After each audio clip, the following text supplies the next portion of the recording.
Dans le ciel de Paris, elle est la seule à pouvoir rivaliser avec la Tour Eiffel. Haute de 210 mètres, faite de 59 étages, visible de tous les points de vue, voici la Tour Montparnasse. Avec ses 120 000 mètres carrés de surface, l'équivalent de 60 bâtiments de 5 étages, et sa capacité d'accueil de 7000 personnes, la Tour est une ville dans la ville. On a constitué avec la Tour et tous ses services et le centre commercial un isolat. Finalement, les 7000 personnes pouvaient vivre toute la journée sans sortir. Comment ce bâtiment hors norme a-t-il pu voir le jour en 1973 dans une ville traditionnellement attachée aux structures haussmanniennes? C'était un pari aussi sur l'avenir d'imposer une tour, mais sans véritablement savoir comment on allait pouvoir la construire et qui pouvait la construire. De quelle façon? Grâce à quels moyens la construction de cette tour gigantesque a-t-elle été possible dans un Paris déjà établi et particulièrement dense? Il faut comprendre qu'à l'époque, c'était le fleuron de l'innovation, dans tous les points de vue. Pour édifier ce monstre de béton et de verre, les ingénieurs vont surmonter de nombreuses contraintes techniques, comme le passage d'une ligne de métro à l'endroit même où l'on veut construire la tour. On ne peut pas déstabiliser le métro et arrêter son fonctionnement. Pour accomplir cette construction d'une hauteur totalement inédite en France, les ingénieurs ont dû entièrement repenser les techniques de construction et mettre en place des outils innovants. Le coffrage montait, il avançait de 15 à 20 cm par heure, ce qui est énorme. La tour Montparnasse s'illustre comme l'un des bâtiments les plus modernes de son époque, en se dotant d'une logistique performante pour acheminer l'immense flux de personnes qu'elle va recevoir. Il y a une contrainte de la verticalité qui fait qu'on doit avoir beaucoup d'ascenseurs, des ascenseurs qui doivent aller relativement vite. À l'aube de sa complète rénovation, la tour Montparnasse sera à nouveau objet de toutes les innovations afin de répondre aux enjeux cruciaux du XXIe siècle. C'est pas qu'un projet d'esthétique, un projet de bâtiment comme celui-là. Le vent, normalement, c'est une force très violente qui vient solliciter la tour. Et là, on s'est dit, au lieu d'être toujours contre cet élément, eh bien, on va l'utiliser pour la ventiler naturellement. Architectes et ingénieurs ont exceptionnellement accepté de nous répondre. Vous allez tout comprendre de cette tour colossale, de sa création à sa métamorphose, la tour Montparnasse, un chantier record.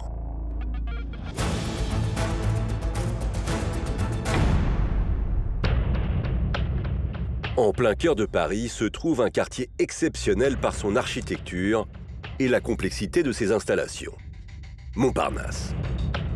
Au croisement de 4 lignes de métro et de sa gare, drainant chaque jour près de 82 000 voyageurs, ce quartier est aussi l'un des plus fréquentés de la capitale. L'édifice qui surplombe cet ensemble n'est autre que la fameuse tour Montparnasse. Un bâtiment gigantesque de 210 mètres de haut, fruit d'un chantier titanesque et totalement novateur pour son époque. Un gratte-ciel où 5000 personnes viennent travailler quotidiennement. Un monument emblématique où se pressent chaque année plus d'1 million de visiteurs, admiratifs du panorama unique sur la ville lumière. La tour fait partie des visites obligées des tours opérateurs. Ça ne désemplit pas. Aujourd'hui, petit à petit, qu'on le veuille ou non, cet élément-là est devenu finalement un symbole de Paris à l'échelle de la Tour Eiffel, à l'échelle de Montmartre, à l'échelle d'autres grands monuments. Pour comprendre comment ce projet fou a pu voir le jour, il faut revenir à une époque où Paris est loin d'être le symbole de la modernité.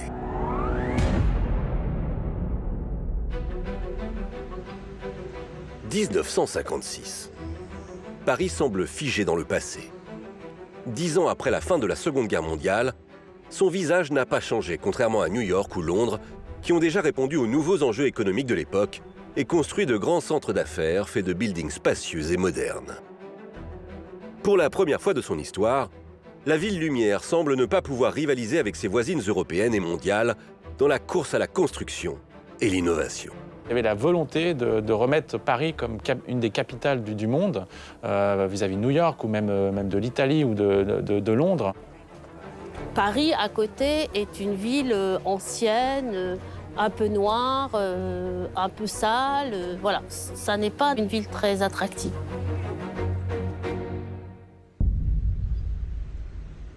Paris ambitionne donc de s'élever au rang de ville moderne. D'autant qu'elle connaît une croissance économique en forte évolution, 2 fois plus que celle de l'ensemble du pays. La capitale est en pleine expansion. Alors pour accueillir tous ces nouveaux travailleurs, l'État veut créer un immense centre d'affaires en plein cœur de la ville, à l'heure où le quartier de la Défense n'existe pas. Paris doit marquer le coup de sa modernité de manière assez triomphante pour expliquer qu'elle est bien dans le concert des nations, enfin en tous les cas, dans le futur concert européen qui va se jouer. De tous les quartiers actuellement en rénovation dans Paris, il en est un en particulier qui concentre toutes les attentions, le quartier de Montparnasse. Sa célèbre gare n'est plus en mesure d'accueillir les 50 000 voyageurs par jour, un trafic multiplié par 5 depuis la fin de la guerre. Cette restructuration nécessaire va être le prétexte à la rénovation de tout un quartier. L'ancienne gare, qui se trouvait jusqu'alors au croisement de la rue de Rennes et du boulevard Montparnasse, sera reculée de presque 200 mètres de l'autre côté de l'avenue du Maine. La place libérée dégagera 8 hectares de terrain, plus grande que le Stade de France. De quoi largement inventer tout un quartier. Tous les ingrédients sont là pour que ce quartier un peu passéiste devienne, avec cette gare, un lieu de réaménagement. Cette transformation coïncide parfaitement avec les ambitions politiques et elle donne lieu à l'un des projets d'urbanisme les plus conséquents que la capitale n'ait jamais connu. Son nom, l'opération Maine-Montparnasse. Ce chantier, appelé à être l'un des plus importants de son époque, aura pour pièce maîtresse un monument hors norme, bâti grâce à de nombreuses prouesses techniques et architecturales. La Tour Montparnasse, un édifice de plus de 200 mètres de haut. 1959. Un an après la naissance du projet Maine-Montparnasse, un homme est désigné aux commandes, le sénateur et préfet Edgar Pisani. Et le moins que l'on puisse dire, c'est qu'il voit grand. Edgar Pisani est l'homme clé de cette affaire. Il est préfet de Haute-Marne, sénateur de ce département. Il a des amis à la SNCF. C'est lui qui voit le potentiel immédiat de cette opération. C'est lui qui va être quand même l'initiateur de cet événement et qui va le défendre. Et qui effectivement va défendre cette idée de dire un Paris moderne, un Paris qui rentre de plein pied dans le XXe siècle. Pisani est un visionnaire. Pour lui, l'opération du Maine-Montparnasse sera divisée en 4 secteurs. Les secteurs 1 et 2 regrouperont des immeubles d'habitation. Le secteur 4 sera consacré à une nouvelle gare capable d'accueillir 3 fois plus de voyageurs que l'ancienne. Enfin, le secteur 3 devra impérativement abriter une tour de grande hauteur pour signaler ce nouveau centre d'affaires dans la capitale. À cette époque, la tour était réservée vraiment à l'idée de ramener en centre-ville des bureaux, alors que Paris est composé finalement surtout d'ateliers et de logements, et donc de ramener un centre d'affaires au cœur de Paris. La construction de cette tour, capable d'accueillir plusieurs milliers d'employés, devra replacer Paris comme le nouveau centre économique international. La tour Montparnasse, elle est le symbole suprême de cette nouvelle ville et de cette nouvelle esthétique. Avec son découpage en 4 secteurs et son immense tour, Edgar Pisani parvient à séduire le gouvernement représenté en la personne d'André Malraux. Malraux, il est très important parce qu'il est le ministre en charge de la culture à ce moment-là. Donc, rien ne se fait sans que Malraux soit d'accord. Le ministre est particulièrement séduit par la maquette de la tour du secteur 3. Son nom, Antigone. Avec ses 150 mètres de haut, soit 7 fois la hauteur d'un immeuble haussmannien, elle sera à coup sûr le fer de lance d'un Paris moderne et ambitieux. Il désirait quelque chose de neuf, quelque chose de très visible, de très visiblement différent. Et là, on avait fait exactement ce qu'il fallait. Seulement voilà, si le projet de tour est un succès, sa concrétisation apparaît impossible. Les ingénieurs se heurtent à la réalité. L'ouvrage est techniquement irréalisable avec les moyens logistiques de l'époque. Il n'y avait pas d'entreprise capable de le faire.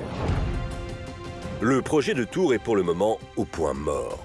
Comment et par quels moyens édifier ce bâtiment d'un genre totalement nouveau en France? La réponse va mettre 10 ans à être apportée. Elle portera le nom de Tour Montparnasse.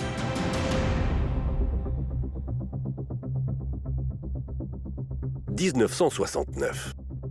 10 ans après ses débuts, l'opération Maine-Montparnasse prend forme. Les secteurs 1, 2 et 4 seront bientôt opérationnels. Toutes ces opérations ont été finalisées avant le chantier de la tour. Donc, on avait la gare qui était en fonctionnement et il ne restait plus que la tour et le centre commercial à construire. Le secteur 3 est encore inexistant car son financement a posé problème. Mais l'État a trouvé une solution. Les 65 millions de francs de l'époque, nécessaires à la construction, ont été récoltés en vendant les surfaces de bureaux à l'avance à des investisseurs. Résultat, en cette année 1969, la construction de la tour peut enfin débuter et elle sera encore plus ambitieuse que le projet initial de la tour Antigone. 210 mètres contre 150 mètres. Tout d'abord, le secteur 3 prendra forme en souterrain avec toute une série de parkings, puis un centre commercial sur 3 niveaux, ainsi qu'un premier immeuble de 12 étages. Enfin, la pièce maîtresse, la tour Montparnasse. Sa hauteur de 210 mètres fera d'elle la tour la plus haute de toute l'Europe. Entièrement faite de métal et de verre, elle sera 15 fois plus lourde que la tour Eiffel avec près de 122 000 tonnes. Une fois terminée, cette tour déploiera 120 000 mètres carrés de surface, capable d'accueillir 7 000 personnes, l'équivalent d'une ville comme Guingamp en Bretagne ou Louvciennes dans les Yvelines. C'était une période dans laquelle on avait des grandes visions d'architecture et d'urbanisme. À l'époque, ils avaient des intentions peut-être plus grandes pour la modification de la ville. C'est passer d'une ville historique à une ville moderne. Paris s'apprête à accueillir l'un des chantiers les plus pharaoniques de son époque. Il est alors question que les travaux durent 2 ans. Mais ce projet démesuré apporte son lot de critiques. Les oppositions à la tour, elles sont des oppositions esthétiques. Il y a une très grande polémique dans la presse.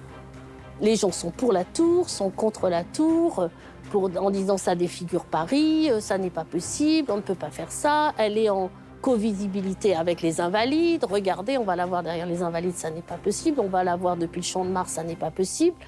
Donc on est sur un débat sur l'esthétique de Paris et le paysage de Paris. Peu importe l'avis de ses détracteurs. Le projet de Tour Montparnasse est sur les rails et rien ne pourra désormais l'arrêter. La décision est prise d'entamer les travaux. À un moment donné, si vous voulez, on a tellement tardé que le truc est enclenché et on ne peut plus rétropédaler. Arrivera ce qui arrivera. En avril 1969, la première pierre est posée. Sous le feu d'artifice qui célèbre l'événement, les architectes ont des étoiles plein les yeux. Ils croient en sa construction rapide, en seulement 2 ans. Mais aussi moderne soit-elle, la tour va naître d'un chantier aux nombreuses complications.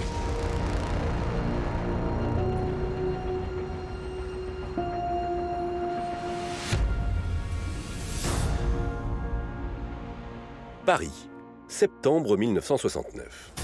Dans le secteur 3, face à la nouvelle gare en fonctionnement, les premiers travaux démarrent enfin. La tour doit être achevée avant la fin de l'année 1972. La zone complètement bouclée accueille des moyens impressionnants. On compte 5 grues, dont 2 spécialement fabriquées pour ce chantier titanesque, 2 centrales à béton et 3 ascenseurs qui assurent le transport des marchandises légères et des hommes pendant la construction. C'est un chantier monstrueux, je n'ai pas les chiffres en tête, mais ils sont cités partout, sur la quantité de mètres cubes de terre qui ont été charriés par tonnes, par nombre de camions, donc c'est un immense trou. C'est effectivement un chantier qui bouleverse Montparnasse, la quiétude de ce quartier populaire. Tout d'abord, le terrain est creusé sur 18 mètres de profondeur à l'aide d'engins mécaniques très puissants. 420 000 mètres cubes de gravats sont retirés, l'équivalent de 4 500 camions semi-remorques. Mais rapidement, le chantier va rencontrer un premier problème. En effet, dans cette zone, les souterrains sont de vrais carrefours métropolitains. 4 lignes de métro y passent, dont une, la ligne 6, à l'endroit même où la tour doit être édifiée. Le choix de construire la tour à cheval sur la ligne 6 est assez mystérieux. En fait, on n'a pas vraiment encore les clés de savoir pourquoi on a construit. Si on l'avait construit à côté, on aurait déséquilibré en fait l'ensemble du sol et on aurait mis en péril en fait le tracé de la ligne 6. Les voies du métro sont sensibles à ce qu'on appelle les tassements. C'est-à-dire que quand vous exercez au cœur de Paris une masse de 112 000 tonnes qui tombe sur le sol, vous risquez d'engendrer des mouvements au niveau du sol qui pourraient conduire à un déraillement de métro. D'autant que si le moindre tassement venait à se produire, c'est toute l'exploitation de la ligne qui serait mise en péril. On ne peut pas déstabiliser le métro et arrêter son fonctionnement. Et on sait que le moindre tassement, ainsi de suite, les métros ne fonctionnent plus. Je pense que c'était une sacrée contrainte technique. Et d'ailleurs, à mes yeux, c'est presque la contrainte technique majeure. Les ingénieurs décident donc de placer la tour à cheval sur le métro. La tour, elle, va être fichée dans le sol, mais par une sorte de pont, pour enjamber le métro qui passe dessous. Pour cela, le tunnel du métro est renforcé par un corset de béton. Ce dernier est suffisamment solide pour apporter non seulement un effet protecteur au tunnel, mais aussi supporter une partie du poids de la tour. 2 murs sont installés de part et d'autre du tunnel et sont reliés par 4 poutres en béton. Les poutres qui font un pont au-dessus du métro, elles font 3,90 m de hauteur pour supporter de l'ordre de 40 000 tonnes. Donc 40 000 tonnes, c'est exceptionnel pour un ouvrage d'art. Un ouvrage d'art, il va supporter peut-être quelques tonnes au mètre carré. Là, c'est 40 000 tonnes qui tombent au-dessus de la voûte du métro. Après 7 mois de travaux, le tunnel du métro est complètement consolidé. Le trou de Montparnasse s'apprête à accueillir les futures fondations de la tour. Pour les ouvriers, c'est un nouveau défi qui s'annonce, où ils vont, là encore, se heurter à une difficulté.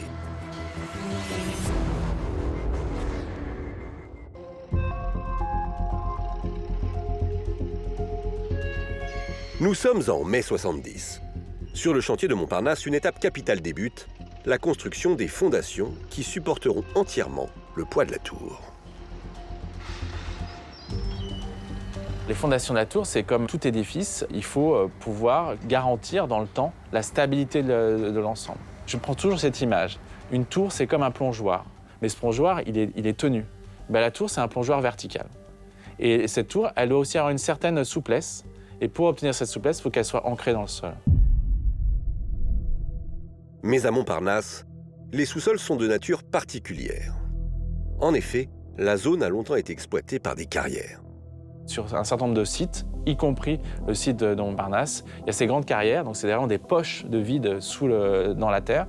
Et le problème, c'est qu'on ne peut pas construire, on ne peut pas ce qu'on appelle fonder, donc créer des fondations, c'est-à-dire des piliers qui viennent dans le sol pour tenir le bâtiment.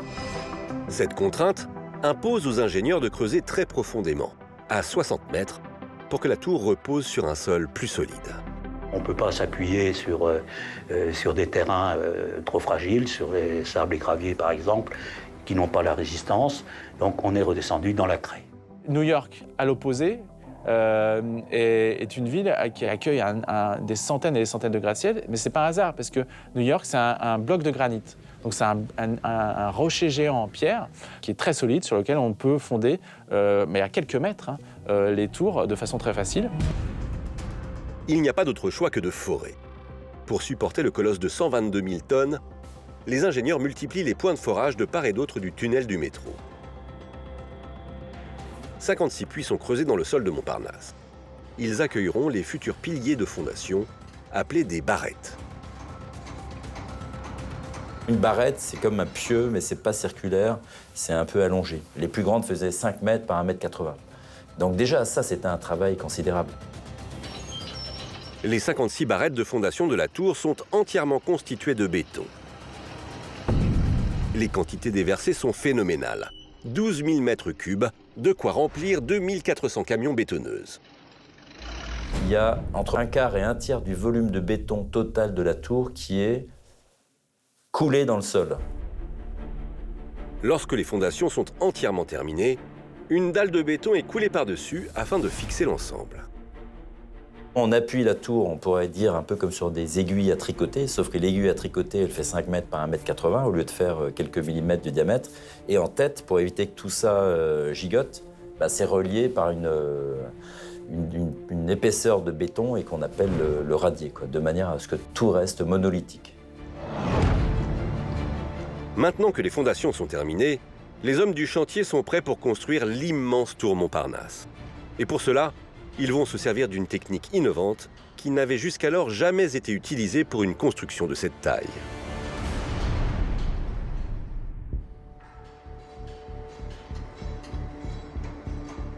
Mai 1971. Alors que le chantier de la tour Montparnasse bat son plein depuis plus d'1 an, la construction s'accélère. Il n'y a pas de temps à perdre. La tour doit être terminée pour l'année prochaine. Il faut aller vite parce que si on ne va pas vite sur un chantier, on perd de l'argent, on perd beaucoup d'argent. Mais comment aller vite quand le travail à accomplir est titanesque? Les ingénieurs ont trouvé la réponse. La technique du coffrage glissant. Ce procédé inventé tout récemment va sur le chantier de la tour Montparnasse révéler toute son efficacité. En effet, il a été spécialement conçu pour les constructions de grande hauteur. Et son avantage remarquable, c'est qu'il n'utilise pas d'échafaudage. Le principe du coffrage glissant est simple. Un moule géant de la forme du noyau du bâtiment s'élève à la force de 96 vérins hydrauliques au fur et à mesure de la construction. À chaque fois que le moule progresse, il est immédiatement rempli de béton et de ferraille. C'est vraiment une innovation, puisque là, il a fallu diminuer le temps de chantier pour finalement livrer la tour le plus rapidement possible. Donc on a pensé à ce développement de noyaux comme ça qui s'érige de façon assez rapide. C'est-à-dire que le moule avait la hauteur suffisante pour qu'on puisse le remplir de béton. Et puis, il montait tout doucement, donc le béton avait le temps de sécher. Et donc, le moule pouvait laisser le béton dur en haut et puis continuer à monter. Puis on remplissait en permanence de béton comme ça. Donc, ça a été coulé d'une seule pièce, en fait. Il n'y avait pas besoin d'avoir un échafaudage sur l'ensemble de la structure. Une fois qu'on avait coulé, ça sèche et ça devient structurel. Et on continue comme ça, on monte petit à petit en avant. Il avançait de 15 à 20 cm par heure, ce qui est énorme. Les cadences sont telles que le noyau progresse d'environ 2,30 m par jour. Ce procédé, très efficace, demande néanmoins une présence humaine constante. Les quelques ouvriers présents au sommet du noyau alimentent sans cesse la construction avec de l'acier et du béton. Les quantités sont si énormes que 2 centrales de production sont installées sur le chantier et amènent au moyen de pompes le béton jusqu'au coffrage, une véritable usine. Vous imaginez, vous êtes à 100 mètres de hauteur par rapport au sol, vous avez la machine qui pousse votre coffrage de 20 cm par heure, et vous, il faut mettre en place vos aciers, couler votre béton. C'est sûr qu'il y avait une cadence très forte, et je pense que c'est peut-être à la fin, on était même sur les 3-8, pour pouvoir augmenter la cadence et livrer la tour à temps. Travail en continu, les ouvriers ne faisaient pas 40 heures, mais plutôt 60 heures par semaine, et comme le coffrage devait monter, il y a toujours des ouvriers sur place. Il y en a qui ont passé leur nuit là-bas, hein. Donc où on dort, on se réveille. Il y a une vie qui s'installe, oui, puisqu'on mange sur place. Voilà, c'est presque une vie de famille là-haut, quoi. À l'aplomb du noyau, 2 grues entament un balai incessant. Elles sont des outils indispensables à la construction d'un bâtiment d'une telle hauteur. Il n'est pas question, pour une tour de cette hauteur, que les gens montent des charges manuellement. Donc il faut des engins de levage. C'est des grues spéciales qui ont été plus ou moins conçues pour la tour. À savoir que là-haut, il fallait venir chercher des charges à plus de 200 mètres. Et les grues, elles servent à la fois pour alimenter sur le propre chantier du noyau, mais également pour construire toute la charpente métallique, donc toutes les poutres, etc., pour pouvoir construire en même temps dans les étages inférieurs la structure. Aussi soulever toutes les façades. Et aussi pour augmenter la cadence, parce que si on a 2 grues, on va 2 fois plus vite. Fruit d'un chantier à la pointe de la modernité, la tour s'élève rapidement dans le ciel. Mais les Parisiens s'inquiètent. À quoi ressemblera cette tour au final? La peur d'une énorme masse sombre qui dénaturerait Paris commence à se répandre.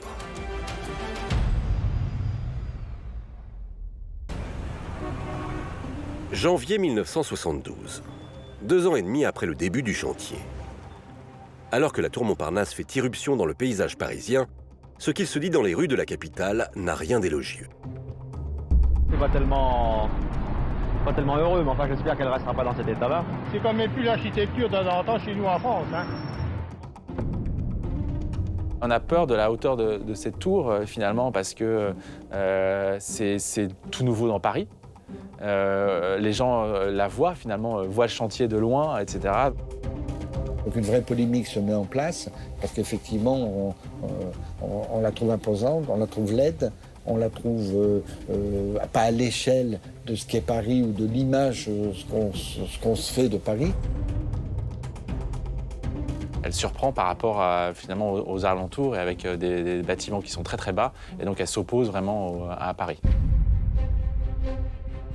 Mais au-delà de sa taille imposante, c'est son style architectural qui inquiète. Il y avait ceux qui la trouvaient furieusement symbole de modernité, et puis ceux qui se disaient « mais Paris a perdu son âme ». Ça crée une esthétique qui, à cette époque-là, marque les esprits comme une chose très différente de ce que l'on connaît. Alors que la tour fait l'objet des plus vives critiques, le chantier se poursuit et il va même s'accélérer avec la construction en parallèle du noyau, des planchers et des façades. Pour pouvoir construire la tour de façon la plus rapide possible, on ne peut pas enchaîner la structure, la construction de l'aménagement intérieur, puis les façades. On est obligé de tuiler en fait, les phases, qu'on appelle tuiler les phases. Pour ça, les ingénieurs ont établi un planning de travail à l'aide des premiers ordinateurs. Cette organisation innovante pour l'époque a pour but de hiérarchiser les tâches et diminuer le temps de chantier. C'est-à-dire qu'on va commencer par la structure, c'est ce qui tient, le noyau, et puis immédiatement après, une fois qu'on a construit un certain nombre d'étages, on va construire immédiatement la structure métallique qui va supporter les planchers. Le noyau de la tour est arrêté à mi-parcours, à 109 mètres de haut, pour commencer à installer les premiers planchers au bas de la tour. La pause est de courte durée. À peine le travail commencé, au sommet de la tour, le coffrage glissant reprend son ascension. C'est un gain de temps sur le planning général, quoi. Hein, quand on remet toutes les tâches les unes en dessous des autres, on voit bien qu'on gagne beaucoup dans le délai. Avec la finalisation des premiers étages, la tour Montparnasse prend forme. C'est le premier édifice de cette taille et de ce genre à Paris qui allie le béton et l'acier. En France, on a la culture plutôt de la pierre à la base et qui s'est finalement au XXe siècle modernisée en béton. C'est pour ça que le noyau s'est construit en béton et les structures extérieures en métal pour arriver quand même à augmenter la cadence du chantier. Donc c'est pour ça que finalement cette structure de tour est mixte. Des matières plus modernes, des techniques de construction nouvelles, le chantier de la tour Montparnasse concentre toutes les innovations. Mais ingénieurs et architectes le savent, rien de tout cela ne servira si les occupants de la tour peinent à y circuler. Il va donc falloir relever un autre défi.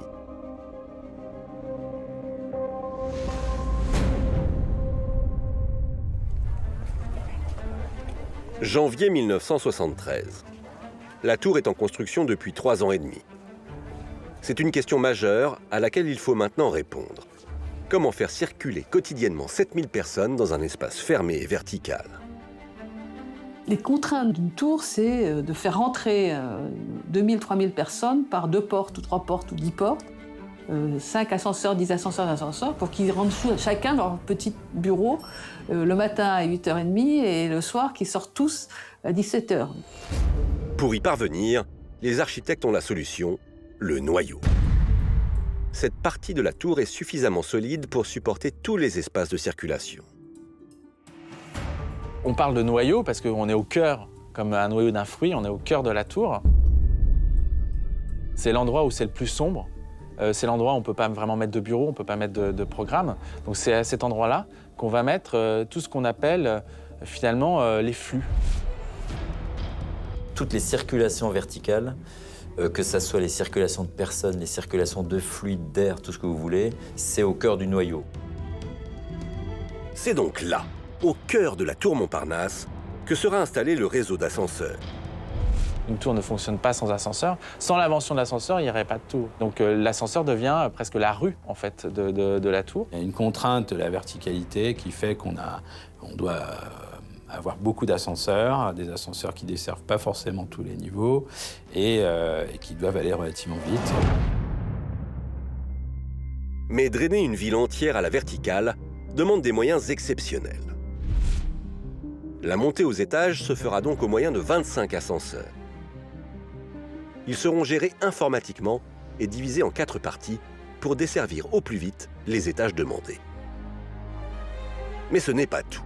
L'ascension dans la tour sera la plus rapide d'Europe et permettra d'atteindre les derniers étages en seulement 38 secondes. Cette contrainte de la hauteur sera aussi l'occasion d'instaurer de nouvelles règles dans les horaires de travail.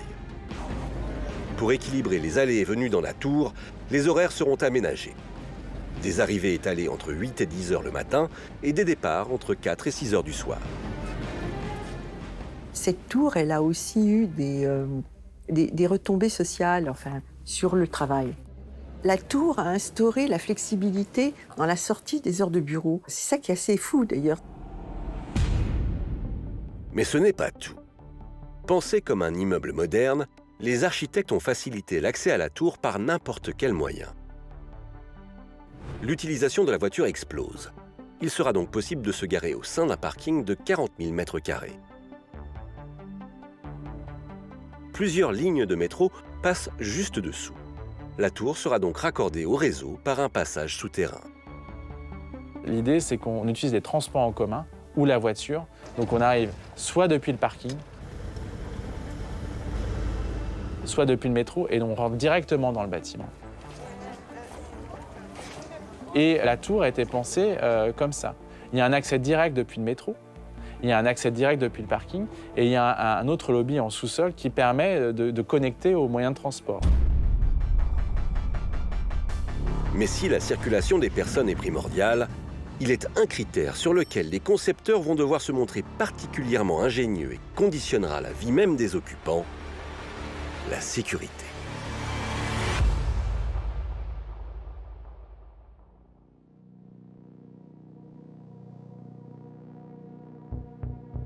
Avril 1973. Ça y est, la tour Montparnasse vient d'atteindre sa taille finale de 210 mètres. Mais le monstre de béton et de verre est pointé du doigt. Que se passerait-il si un incendie venait à se déclarer dans l'un de ces 59 étages ? Sur ce genre de bâtiment, la sécurité incendie est énorme pour les évacuations de personnes, puisqu'il faut les évacuer en un temps record. Un immeuble de cette taille sur le plan de la sécurité incendie, ça a obligé à revoir complètement la stratégie que l'on avait pour la sécurité incendie des bâtiments.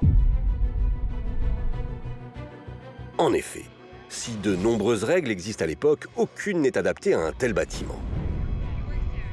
Les 4 escaliers de secours, par exemple, ne suffisent pas à la quantité de personnes à évacuer.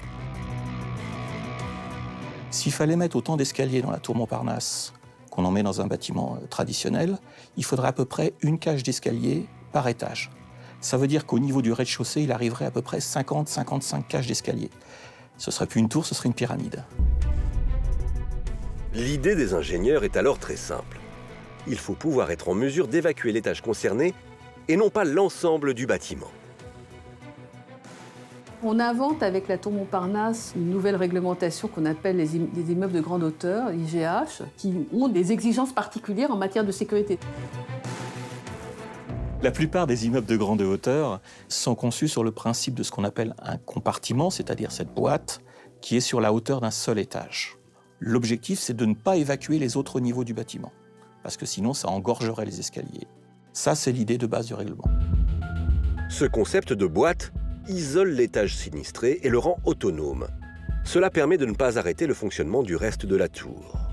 En parallèle, les secours peuvent intervenir. On vient créer des cheminements verticaux très protégés, que sont les ascenseurs ou que sont les escaliers. Et c'est par ces ascenseurs ou ces escaliers que les services de secours vont intervenir. On va leur apporter de l'eau directement aux étages sous pression de façon à ce qu'ils puissent intervenir sur un incendie. Mais comment éviter que l'incendie ne se propage aux étages voisins? Comment être sûr qu'il restera isolé? Pour répondre à cette problématique, il existe une solution miracle, une matière isolante appelée amiante.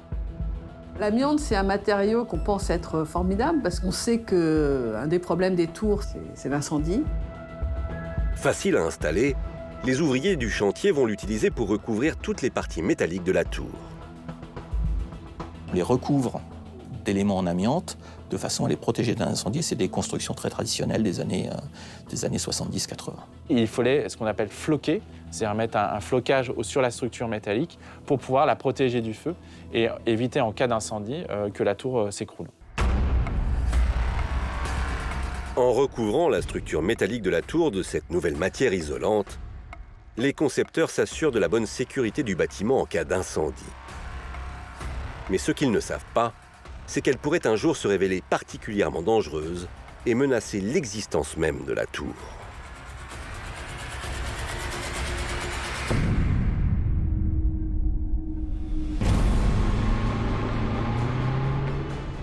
Juin 1973. Le chantier du secteur 3 et de la tour Montparnasse s'achève. En faisant 210 mètres et 59 étages, cet édifice devient le premier gratte-ciel parisien, mais aussi le bâtiment le plus haut d'Europe.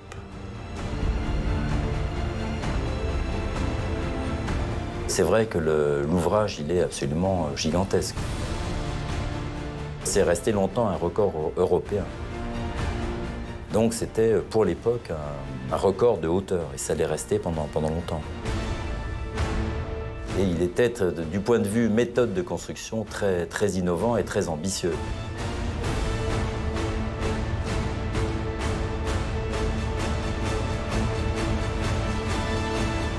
Il faut comprendre qu'à l'époque, c'était le fleuron de l'innovation, dans tous les points de vue, structurels, même les façades, qui aujourd'hui sont obsolètes pour beaucoup de raisons, étaient des manières extrêmement innovantes pour l'époque.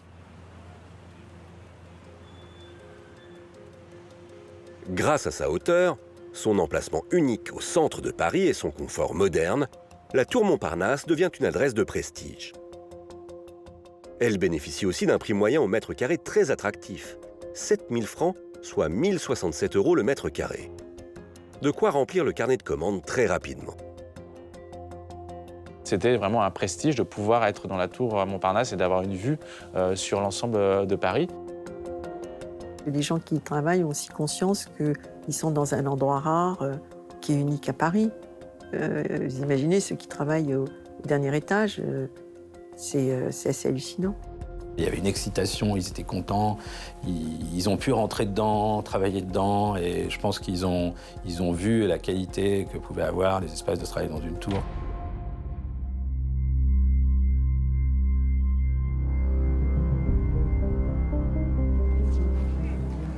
L'arrivée de la tour Montparnasse signe le renouveau de tout un quartier. Au pied du bâtiment, le nouveau centre commercial a ouvert ses portes. C'est près de 35 500 mètres carrés où l'on retrouve 63 boutiques sur 3 niveaux. Pour les habitants, cette façon de consommer est une révolution. À cette époque-là, on était plus sur des petits artisans ou des commerces de proximité, etc. Donc ça a forcément révolutionné un mode de vie, mais qui correspondait à ce dont on avait besoin à l'époque, d'une certaine manière, dans cette modification sociétale importante. Pendant 32 ans, du haut de ses 210 mètres, la tour Montparnasse domine fièrement la capitale. Jusqu'au jour où la sécurité de ses occupants va être menacée et nécessitera la mise en place d'un gigantesque chantier au sein même de l'édifice.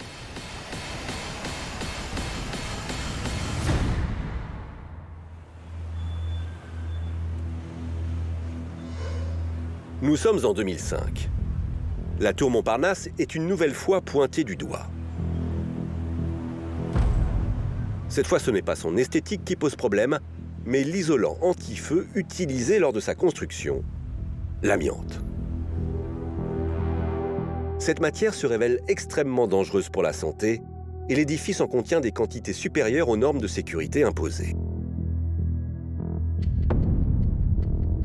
C'est un matériau qui protège. Donc, on en met dans les revêtements muraux, autour des colonnes, des piles, on en met dans le béton, on en met dans le verre, on en met dans les fenêtres. La menace est partout. L'amiante qui recouvre toutes les parties métalliques de la tour provoque des cancers du poumon et des maladies respiratoires. Il faut donc désamianter tout le bâtiment grâce à une méthode qui a déjà fait ses preuves.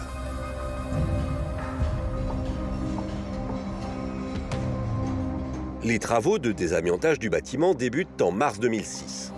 Chaque étage concerné fera l'objet d'un confinement de manière à ce qu'aucune fibre d'amiante ne s'échappe dans l'air. Ensuite, on retire les parties ayant été floquées à l'amiante pendant la construction. Dans la tour, les copropriétaires se sont attelés à faire enlever toute l'amiante qui pouvait se répartir, qui pouvait tomber sur les gens, et a mis en place des petits renifleurs d'air. Partout, la tour a été le bâtiment le plus contrôlé d'Europe au cours et après cette opération de désamiantage. Ce chantier d'un nouveau genre a duré 8 ans et coûté près de 250 millions d'euros. Il a été entièrement payé par les 300 copropriétaires du bâtiment. Aujourd'hui, 90% de l'immeuble a été désamianté en surface et 54% en sous-sol.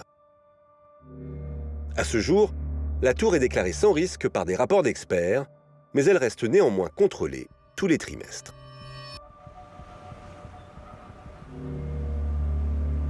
Aujourd'hui, la tour a été purgée en fait, de cette amiante à partir du moment où ça a été diagnostiqué en 2005.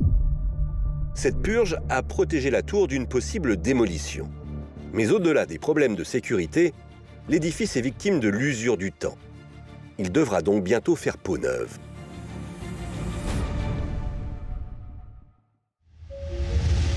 Juin 2017. Près de 44 ans après l'inauguration de la tour Montparnasse, les copropriétaires du bâtiment lancent un concours international d'architecture visant à moderniser l'immeuble parisien. Si la tour veut garder sa place de symbole de modernité, elle va devoir répondre aux enjeux cruciaux du XXIe siècle. Une meilleure intégration au sein de la ville et devenir un bâtiment écologique. C'est un bâtiment qui a une très forte co-visibilité, qui a été beaucoup décrié par moments, encore une fois pour des raisons légitimes ou non légitimes. C'est pas qu'un projet d'esthétique, un projet de bâtiment comme celui-là. Plus de 700 projets du monde entier sont proposés pour rénover l'emblématique tour parisienne. Seulement un seul est sélectionné. Voici à quoi ressemblera la tour Montparnasse de demain.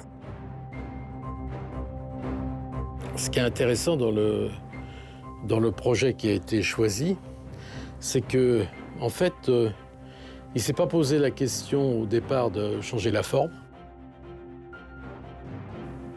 Il s'est posé la question de l'usage, c'est-à-dire comment les Parisiens ou les non-Parisiens vont pouvoir mieux profiter de cette tour. Je crois qu'il ne faut absolument pas perdre l'identité aujourd'hui de cet espace. Cette identité est marquée, il fait partie de notre histoire, il faut l'assumer, il ne faut pas l'oublier, il ne faut pas essayer de le cacher, il faut le faire vivre, il faut le faire évoluer, le faire changer en gardant les fondamentaux de cette architecture. Cette tour aura pour particularité de s'ouvrir davantage aux habitants et d'être un nouveau lieu de vie dans le quartier.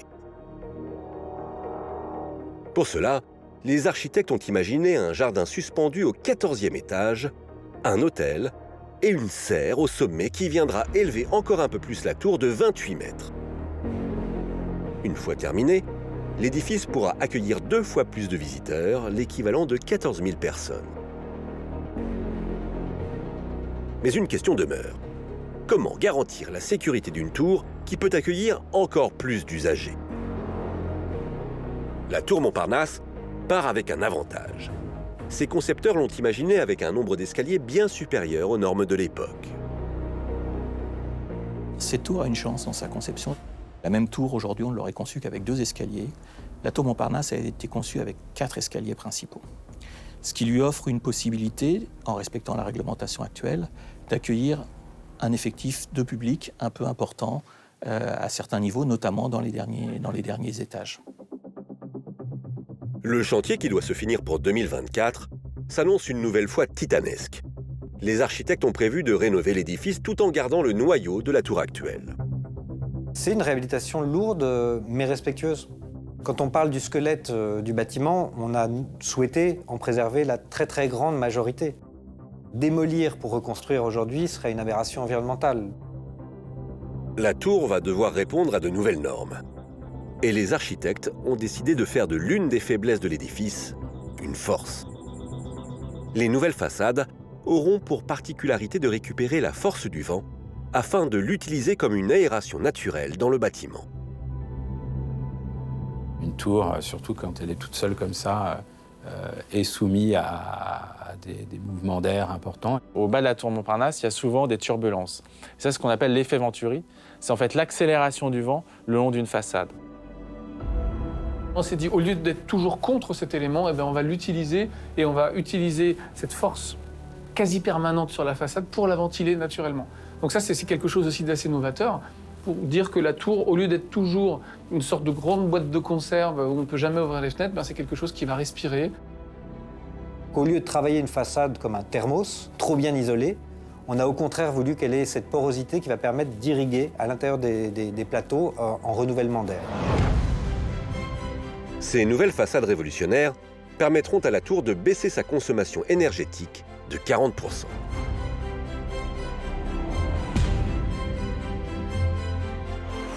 Aujourd'hui, si la tour Montparnasse garde une image de monument controversé, elle reste cependant un édifice hors du commun, qui s'est illustré par sa construction comme un exploit technique. Premier gratte-ciel français, elle demeure un symbole de modernité.